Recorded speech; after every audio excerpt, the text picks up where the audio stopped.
And yung theme of the month nyo, guys, ito talaga gusto nyong matupad yung mga pangarap nyo, no? And hindi lang sa basta umaasa lang kayo sa nasa taas, mga kapiksi. Sabi ko nga sa inyo, you're finding ways, mga kapiksi. So naghahanap talaga kayo ng paraan kung paano nyo matutupad yung mga pangarap nyo, mga kapiksi, kung paano magkakaroon ng pag-unlad, pag-asenso sa inyong kabuhayan. Hindi nyo inaasa lang sa, hindi yung puro dasal lang kayo, mga kapiksi, no? Pero sinasabayan nyo ito ng positibong gawain. And ganoon naman talaga dapat, guys, no?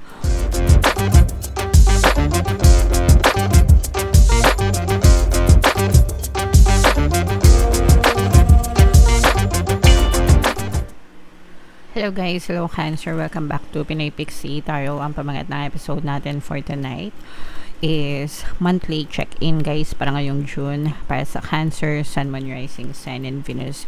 If in case hindi kayo nakaresonate dun sa monthly reading nyo, guys, panoorin nyo itong video na to, baka nandito yung energy nyo, mga kapiksi.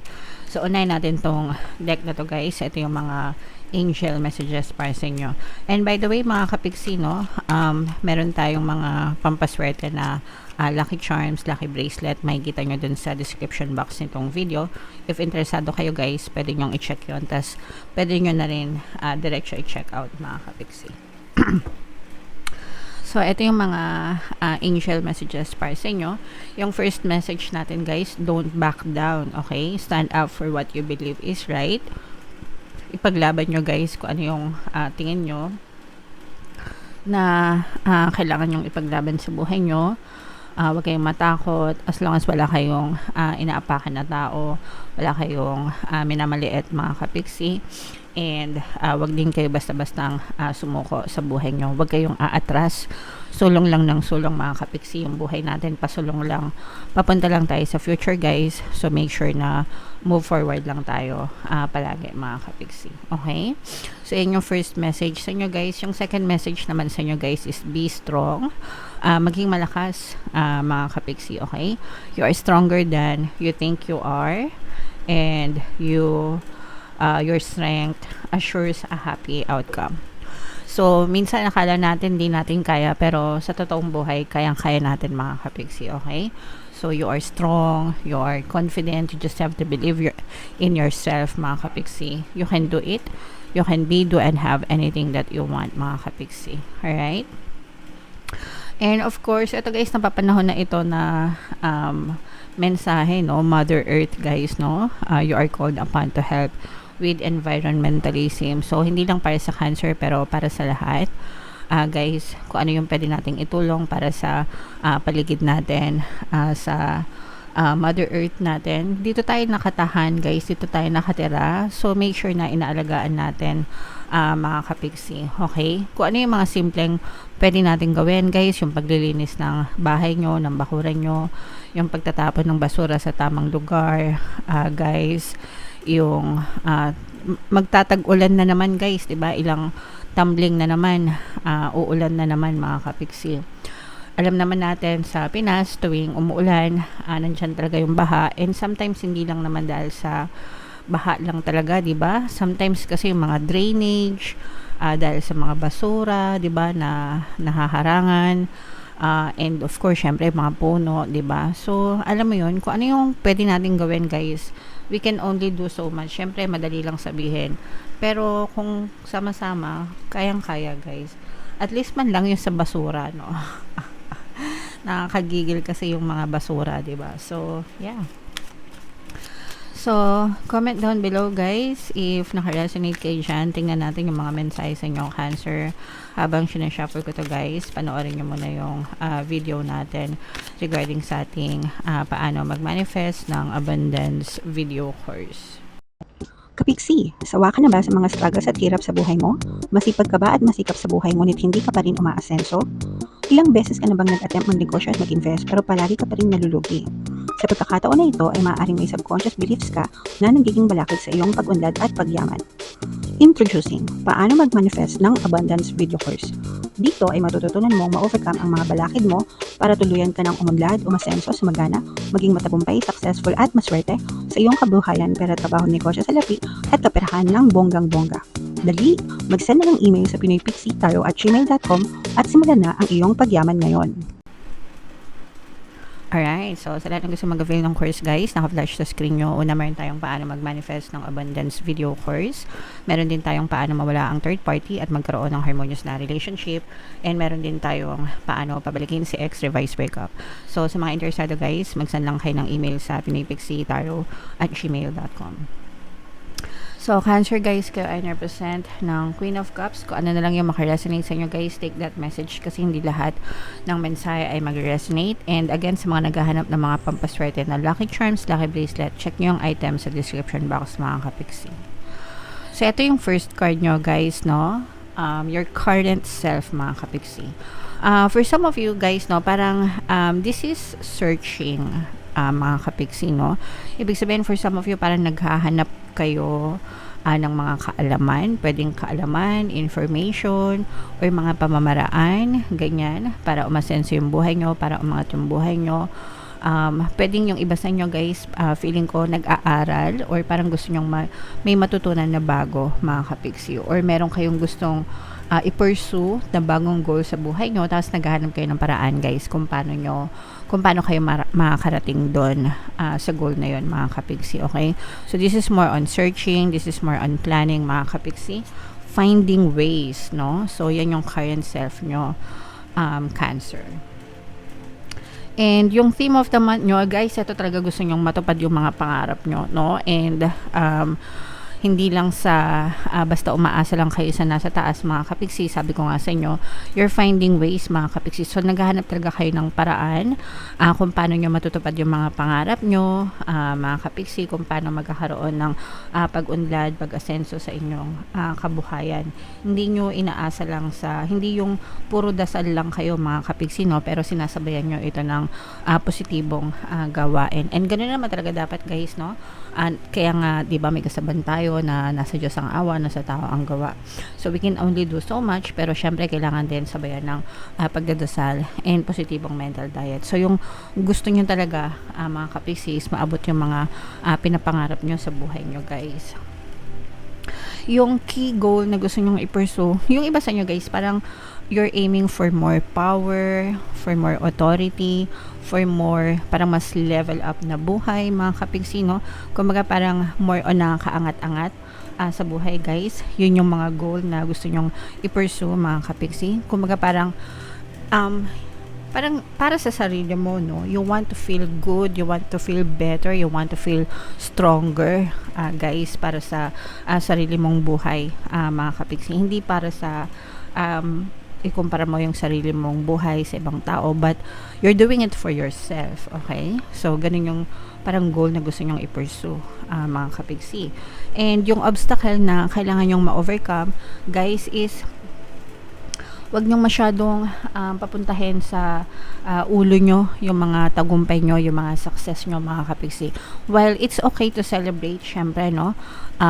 Actually, ina-encourage ko nga kayo palagi, di ba, na you have to celebrate your small wins, yung mga big wins nyo, yung mga success nyo sa buhay. Ang difference lang noon, kapag pumupunta siya sa ulo nyo, guys, is nagiging arrogante yung iba sa inyo. Okay? And nagiging complacent na rin. So, yun yung mga kailangan yung i-overcome, guys. Yung pagiging arrogante and yung pagiging complacent kapag may na-achieve kayo sa buhay nyo. Instead, gamitin nyo siya na parang inspiration or bridge of incidents, guys, no? Okay, so naabot ko to, okay, next naman, ganito naman, ganyan naman, okay? So, ganun dapat mga kapiksi. Gamitin nyo siya as stepping stone or bridge, guys. Pero, wag na wag lalaki yung ulo nyo, mga kapiksi. Kasi, sa isang iglap lang, mga kapiksi, no? Even yung mga malalaking influencers right now, di ba? Yung iba, million yung mga followers. Mga kapiksi, di ba? Tapos bigla na lang nawawala yung mga account nila, na-deactivate, bigla na lang nababash dahil lang sa mga maling salita nila or sa mga maling kilos nila, di ba? So minsan kasi napupunta sa ulo, no? Hindi na nakapag-isip. So wag ganun, guys. Always kailangan nakaapak sa lupa yung inyong mga paa, mga kapiksi. And yung major na magiging accomplishment nyo right now is meron pa rin kayong mga success, no, na kailangan i-celebrate, mga kapiksi. Actually, yung iba sa inyo, parang merong good news na maririnig kayo or good news na dadating sa inyo na parang magpapabigay ng excitement sa inyo, mga kapiksi. So parang you will start from there. Dito ka magsisimula kasi nga yung iba sa inyo, sabi ko nga, 'di ba, parang naghahanap kayo, nagsasaliksik, nagre-research ganyan na mga gusto nyong gawin. So parang makikita nyo yan yun yung major accomplishment nyo right now, mga kapiksi. Makikita nyo kung ano yung hinahanap nyo. So you will receive good news and parang magbibigay ito sa iyo ng excitement. So eventually makakapagsimula ka rin dun sa goal nyo, kapiksi. Okay? And again guys, ito na naman yung mga kailangan yung iwasan, what to avoid, mga kapiksi, is yung sobrang pagmamataas, mga kapiksi, ego, pride, ganyan-ganyan, yung tipong know-it-all, hindi tumatanggap ng pagkakamali o hindi tumatanggap ng pagkatalo, mga kapiksi. So, iwasan natin yung mga ganong klaseng pag-ugali, mga kapiksi. Pag alam nating mali tayo, matuto tayo magpakumbaba. And by all means, syempre, iwasan nating magkamali. Although, syempre, tao pa rin tayo. May mga times talaga na paminsan-minsan, no? Maaari din tayo magkamali. Pero we have to accept agad-agad yung ating pagkakamali. Especially guys, when it comes to social media, kailangan talaga tawag dito, maingat kayo, no? Kasi yung mga netizens, nako, hindi natin alam yung mga takbo ng utak niya, no? It's either they make you or break you. They're beyond our control, mga kapiksi. So, kung nasa social media kayo, mga kapiksi, medyo ingat-ingat na lang din kayo, guys. Okay? What to embrace, mga kapiksi, yakapin nyo yung mga tao sa paligid nyo na tumutulong sa inyo, no?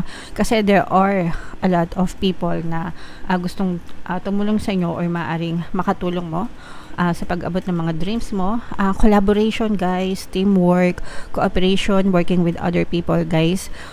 Kung hindi nyo pa yan nagagawa, you might want to consider it, kasi kapag ginawa nyo yan, parang mas mabilis, mas mataas yung pwedeng marating nyo sa buhay, mga kapiksi. So, work with other people kung kaya nyo, guys, okay? Para alam nyo yun, mas malayo pa yung marating nyo sa buhay. And where to find support, guys? Universe mismo yung magsusupport sa'yo. So, universe mismo yung magbibigay sa'yo ng karma mo, ng good karma, bad karma, mga kapiksi. Of course, depende sa intentions nyo. Pero, hindi nyo na kailangan magmukmok, mag-isa, or makiusap sa ibang tao na tulungan kayo, because the universe is the one who will help you. So, kailangan nyo lang magdasal, mga kapiksi. Okay? Alright. And advice and encouragement, guys, take it slow and enjoy the process, no? Ang buhay ay hindi isang karera. Huwag tayong magmadali, mga kapiksi. We have to take things slow, just enjoy the process, enjoy the journey, relax lang, mga kapiksi. Ito, isa to sa mga natutunan ko, guys, no? Especially when it comes to manifestation. The more na ngit-ngit kayo, the more na naatat kayo, the more na nagkakaroon kayo ng resistance. Pero kapag chill lang kayo, kapag relax lang kayo, guys, doon papasok yung mga blessings niya, mga kapiksi. So, chill lang, guys. Okay? Alright. So, yeah. Yan yung mga messages para sa inyo, guys. So, ito, i-mind nyo na itong mga success na to, itong collaboration na to, mga kapiksi. Itong mga wishes coming true, guys. No? I-mind nyo na yan sa comment section. Yan yung mga magagandang energy na pwede nyo ma-experience, Cancer. So, bunot lang tayo ng isa pang card para sa inyong additional na mensahe. Say you're sorry. Yan nga yung sinabi ko kanina, diba? Kapag alam nyo na nagkamali kayo, mga kapiksi, matuto kayo mag-sorry. Kasi ganun din naman tayo kung merong nagkamali sa atin, diba? Gusto din natin makarinig ng sorry sa kanila. So, just in case na ikaw naman yung nakagawa ng mali, accept your mistakes or acknowledge your mistakes and apologize, mga kapiksi, no? So, basahin natin. Are you carrying around regret? Is there a relationship that needs healing but you just don't know what to say? Give your pride a rest. And simply start with I'm sorry. Take responsibility and acknowledge your role in the situation. Apologize for them and for you. Then let it go and be very proud of yourself. Making amends isn't easy, but it is a huge leap forward on your spiritual path. Bravo. Okay? So, it doesn't hurt to say sorry, mga kapiksi. Sometimes, kasi yung pagiging maigo lang natin yung dahilan no, kung ba't hindi tayo nakakapag-sorry. Pero, yeah, you just have to say it. Lalo na kung mali kayo, guys. Alright? Guys, comment down below if naka-resonate kayo, guys. Yung mga magaganda dito, i-mind nyo na. And for more tarot readings, ito yung playlist nyo. Ito naman yung ating success stories ng paano mag-manifest ng abundance video course. Thank you for liking, sharing, and subscribing, guys. See you next time. I love you all. Have a nice day. Bye-bye.